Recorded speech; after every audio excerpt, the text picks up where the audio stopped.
Welcome to Toffee TV. It's the match preview. Manchester United versus Everton on a Monday night at Old Trafford. I'm not a fan. I'm not a fan of Monday night games. No, when rubbish. They're away, they're always rubbish. I'm a fan of Monday night games full stop. Home or away, they're rubbish. They're rubbish.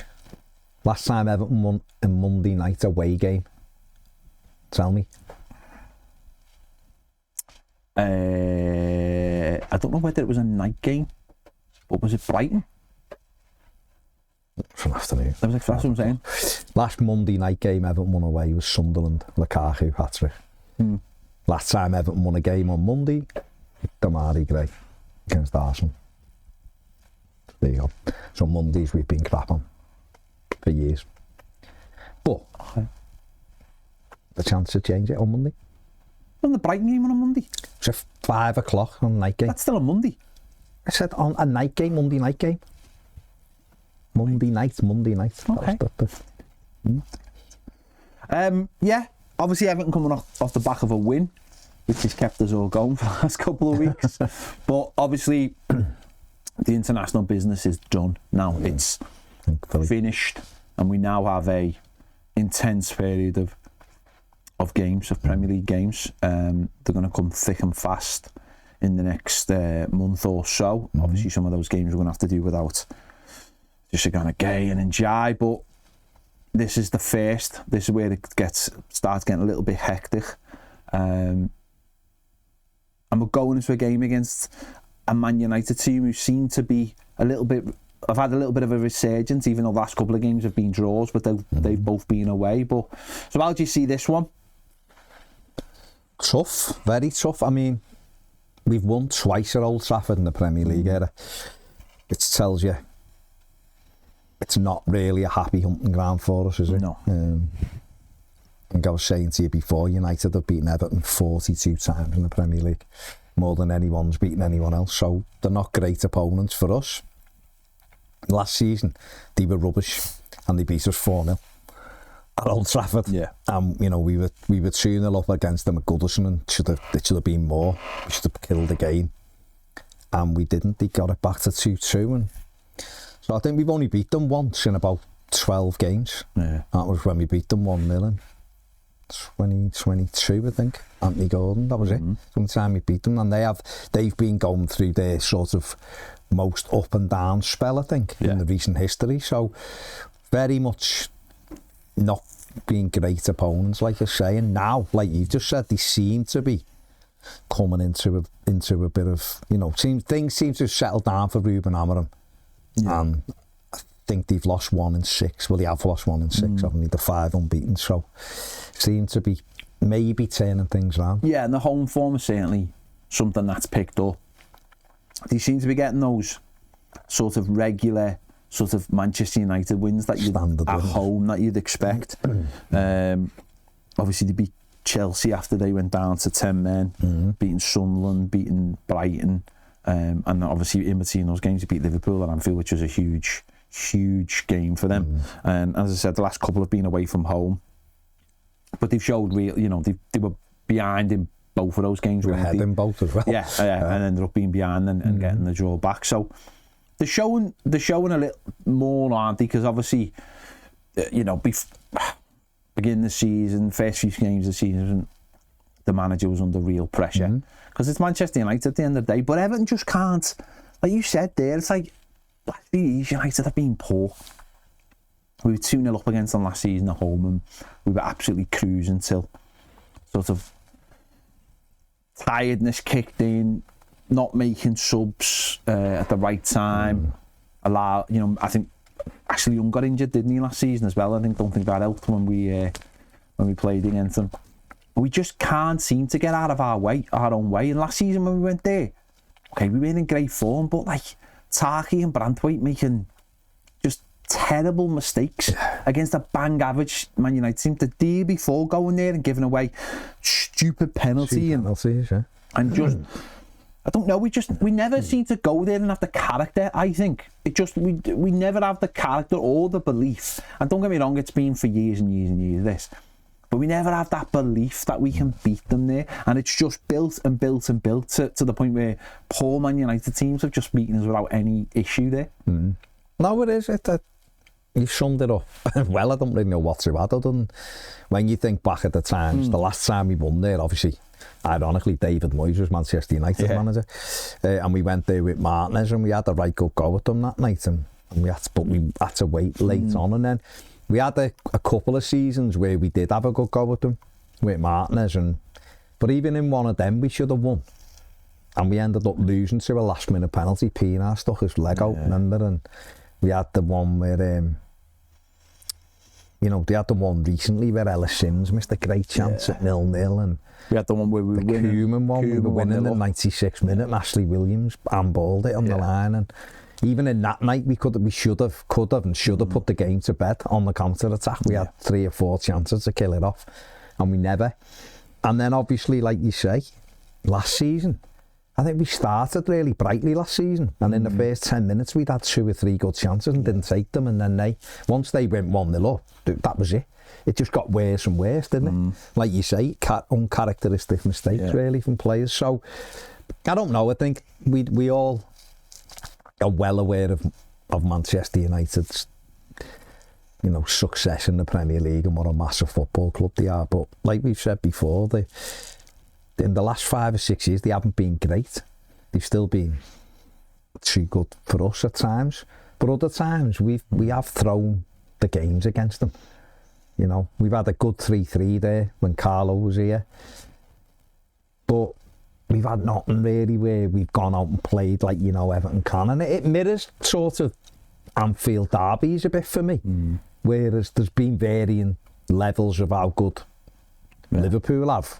Even when Liverpool were poor, we still went in, threw our hand in, and we've sort of done that with United. Yeah, we've been to Old Trafford when United were fantastic and not being able to get near them. But Chelsea as well. It's just like and the Emirates. It's just like a mentality block, isn't it? It really is. No matter who the manager is on any of them. It's just a mentality block that's gone right through the club, and we just can't seem to get out of it. Get any of those wins where you see other teams go and just get that odd win. I know we broke the duck at Emirates during the COVID season. But we couldn't do it at Old Trafford. We couldn't do it at Old Trafford, but it's something that has to change at the football club. And I think the thing with United though is even when we're saying they're not a great Man United team, and they're not the one that comes to Goodison was probably the worst United team I've seen for a number of years, they still do have individual quality players. And Bruno Fernandes is unbelievable. And ultimately, he's horrible. We haven't been a very good Everton team. And we haven't, no. But that's frustrating when they're below their level, that you think, chance to beat them here. And, we've not done it. But in Bruno Fernandes, they do have a player he's that player that when you've got him in your team, you idolise him, and when he plays against you, you hate him. Well, yeah, he is one of those players, and he always seems to score his first goal for Manchester United at Goodison, I think. He did, he always seems to turn up and grab a goal. I remember he scored that worldie, I think, in the COVID game, wasn't it, when it was the 3-3? He always has a worldie against us. But United's home form is, they lost their first game to Arsenal, and since then have won all 4. So they're on a terrific run at home, and the crowd, I think, has got that belief back, hasn't it, that they will go. The weird, because some of the games they've been scoring like a couple early on, and then in some of the other games they've been scoring really late. So you can't really. You've got to, keep it tight at the start, but make sure you keep it tight at the end. I think one thing is, I think they've scored the most goals in the first half than any Premier League team this season, and they've conceded the most goals in the second half than any Premier League team. So it's one of them. I'm just looking at them there, 1 defeat and 6. Bruno Fernandes, we've just talked about, created 29 chances this season. So he's the chief creator. I think he's got 2 goals and 3 assists. It is so far, so you do have to be. Well, let's have a look at the Man United team that played last out at Spurs. 2-2 draw, obviously scoring the goal late on. Yeah, I'm looking through it there. Obviously, Cunha as the striker, and then you've got Mbeumo and Ahmad. They play just off him, don't they? They play that 3-4-2-1 that Amarin is stuck with no matter what, and. there's variances of it who he has as his wing backs or whatever, but you know, they went to Spurs, and I think Tottenham overall were probably the better side in terms of, I think Spurs had double the attempts at goal, more possession. I think they both ended up similar amounts on target and stuff, but they still dug in United. They were winning 1-0 till late on, and Spurs got 2, didn't he? I think Richarlison put them ahead, I think, or equalised, and then they went ahead, and then it was wasn't it, with a late equaliser header, the far post, to get United a point, and they'd come back the week before at Forest from winning 1-0 to going 2-1 down, and Ahmad scored with a cracking left foot volley. So the conceding goals, you know, scored 19 and conceded 18. So it's not like they're tight at the back, you know. Yeah. So I think they do give you the chance just by the way they play with the 3 at the back, but they get goals as well. And in Brian and Mbeumo and players like that, you know, they spent a lot of money this summer on Mbeumo, spent a lot of money on Cunha, Benjamin Sesko, who is out of this game. He's out for a month, isn't he? So he's not here for this one. But I think one of the big changes that Ruben Amorim's made, or one thing that's kind of settled them a bit, is the goalkeeper that they put in. Brought the keeper in, haven't he? And you know, they haven't got Onana in, which is a massive help for them. And he's settled everyone down. So I think that's why they got on this run. But you're right, the home form, they've got those standard victories that we'd expect a Manchester United team to get now. Yeah. And when you get them, the more you get onto that run, the more it's in the minds of the opposition who come to the ground. But more importantly, it settles your own fans now. Yeah. And I think United fans haven't been able to get out their own way the last few years, like very much like, you know, we all have experienced that. And therefore, the groaning and the quietness and the discontentment does seep down onto the pitch, and this year there seems to be a freshness about them. Yeah. Well, I think, you know, they made the big signings in the summer to basically restructure that front line.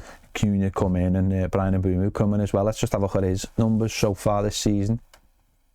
11 games, 5 goals and 1 assist, 2.45 shots per 19. He's created 19 chances as well, because he just plays off the striker, doesn't he? So we know that he's an excellent player. He done really well for Brentford, but ironically last season for Brentford was the first time he'd ever got in double figures, and he's on 5 already for Manchester United. So I think there was he was linked with Liverpool early on as well, and there was the question mark, was last season his level, or was last season the beginning of him getting regularly amongst the goals and all that? Well, he's answered it so far, hasn't he? 6 goal involvements in 11 games. And obviously he's 26 now, going into the peak years of his career, and obviously being at a club like Man United was very protracted, obviously transfer, wasn't it? But I think when you look at their midfield, I think, you know, Fernandes and Casemiro's obviously had a bit of a resurgence. It's their second top scorer. I think that's, but I do look at that and think, well, that's a midfield that is going to have gaps in it. And I think if Everton can exploit those gaps, and obviously with, you know, Dewsbury Hall obviously would be the main player we look to. We're not exactly sure, you know, how we're going to line up, whether James Garner stays at right back or goes back into midfield to secure that, or he continues with Tim Abunan. We're not 100% sure, but I imagine if that's the change, that'll be the only change in those positions. Garner go back into midfield, and possibly Jake O'Brien coming back at right back, just because you want that defensive stability. But then you could look at the other way and go, well, actually James Garner gives you more defensive stability because he can keep the ball. He helps Everton to keep the ball. And if, as long as you're, you know, he might look to bring, that's where he might actually look to go, well, you know what, Maitland Rowe might be a little bit more accustomed actually to being in a midfield like this, where Tim, I mean, don't get me wrong, Tim was part of the team that beat Fulham for an hour, so probably deserves to stay in the team. But I think they're the changes, aren't he? Barry, I think, is more likely to stay because he had a good game against Fulham. But you can imagine they're the only changes you look to make. Yeah, I can't see much more than that. I think it wouldn't surprise me if James Garner's back in midfield for Everton and O'Brien's at right back. But you're right, you know, having James Garner at right back, then the midfield is a choice between Everton and Monroe to start, and everyone else be the same. And you'd be looking for, obviously, Michalenko to look after Mbeumo. You know, he's normally quite good when you go man for man, and he's generally had decent games against Mbeumo. But that, I can't see there be too many changes. The only thing you'd say with that, United, 56% of their attacks were down the left-hand side against Spurs, and he favoured that. You obviously got Patrick Dorgan, who goes out there and he likes to get up and down there as well. So maybe if they're looking at it and with the three at the back, wondering what Moyes will do with that. Palace come to the Hill Dickinson, played three at the back. And Everton struggled a little bit until he sort of got a grip of the personnel. So, but in that game, he did end up with James Garner at right back for the latter part of it. So it's an interesting. So let's have a look at the Everton team that obviously beat Fulham last time out. And obviously we'd all been calling for James Garner to play right back, and he obviously did. Tim Abunan went in there and did well for just over an hour till, you know, tiredness, but also that being on that yellow card as well. And Dewsbury Hall probably had his best game in an Everton shirt, and obviously Barry had his best shirt in an Everton game. Best game in an best, you know what I mean. We all know what you know what I mean. But I mean, there's the team. But what about Jack Grealish going back? I mean, obviously there's a lot of talk about Njai, obviously, but Jack Grealish, I think he's created the most chances in the Premier League. This is one for him, I think, a big game going back to Manchester. And this is his only opportunity to go back to Manchester. But a big game for him where I think, you know, he'll want to, and obviously we want him to, stand out and put the kind of performance in where he says again to everyone, I'm still here. I'm still fighting for the England squad and all the rest of it. So I think it's a pretty big game for Jack as well. It's a massive game, isn't it? He scored there a few years ago with a header, didn't he? In the Manchester derby. And listen, he wants to be in Thomas Tuchel's thoughts for the World Cup. Well, this is a big stage, isn't it? It's on live, it's Manchester United. All the eyes will be on it. You know, Thomas Tuchel might even be there, or Anthony Barry or whatever, just to keep an eye on it and see how he's doing up close. But it's an opportunity for him to get in those little pockets that United are leaving spaces in at the moment. And, you know, we need more from him. He has created a lot of chances. He's had, you know, he's got 4 assists and 1 goal. He's created some big opportunities which people haven't taken, you know, otherwise he'd be on way more assists now than what he's got. Hit the post up at Sunderland, of course, forced a good save out of Leno in the Fulham game. So he's got to try and get in amongst it. We need Jack Grealish scoring goals. And I know historically he's never been a big goal scorer. He's 5 to 7, 8 goals a season, man, at best. But Everton need him. We need him to step up. We're not a prolific. We've scored 12 goals in 11 games. You know, and I know we've only conceded 13 in 11. Okay, you know, that Spurs game was on a bit of an outlier, conceding 3 goals in it, because we've not really done that under Moyes. But we need them all to weigh in. But all eyes will be on Jack on Monday night. And he's played in huge games, you know, so this one is a big game. It's a big game for us, but it's a big game personally for him because of the attention and scrutiny that it'll attract, obviously. Yeah, and it'll be interesting, just, you know, to finally be interesting as well, because the AFCON is creeping up on us.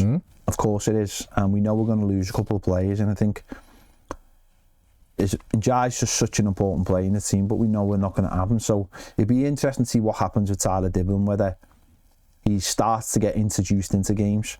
Just, you know, the manager mightn't want to, as in, like, he doesn't feel like he's ready to. But I feel like there has to be a plan, rather than just be like, well, by the time we get to the Arsenal game, it's whoever's ready to play. Well, it's like, no, we've got right wingers. One of them you're not given a chance to, and that's fine. If you don't believe he's ready, that's fine. But who else is going to play there when Njai goes? And would you be surprised if it was McNeil?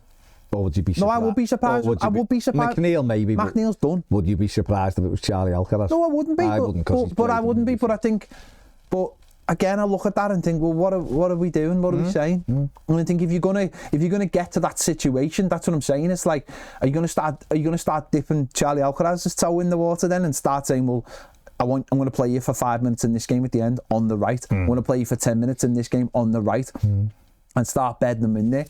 Or are you going to start dipping Tyler Dibblin? So that's an interesting little side thing, I think, for now, because I don't think we can just get to that, especially with it being Arsenal as well, get to the Arsenal game and go, well, he's gone, and the next one in is this player. And the other thing as well, there's 2 holes in the midfield though, because of Idrissa. So, you know, you can say what you want about Idrissa Gueye. I think he's still won the ball back more than any other player in the Premier League. He's had more interceptions than any other player in the Premier League so far. So even though some Evertonians have thought he hasn't been as good this season, he does a massively important job for Everton in that midfield. And when he's not there, you do notice it, and all eyes will be on who is his replacement. Is it Tim Abraham? Is it James Garner and Dewsbury-Hall with Alcaraz ahead of them? Is it Merlin Roll? Is it a like for like, and Merlin Roll goes in? So we don't know. We haven't seen enough of Roll. He's only ever been a sub so far. And Tim Abraham has been involved in 8 of the 11 Premier League games. He started 3 or 4 of them. Is it Tim? Yeah. Who knows? But that's whoever it is has got to be ready to go in and ready to grab that opportunity, because they're 2 hugely important players for Everton. Absolutely.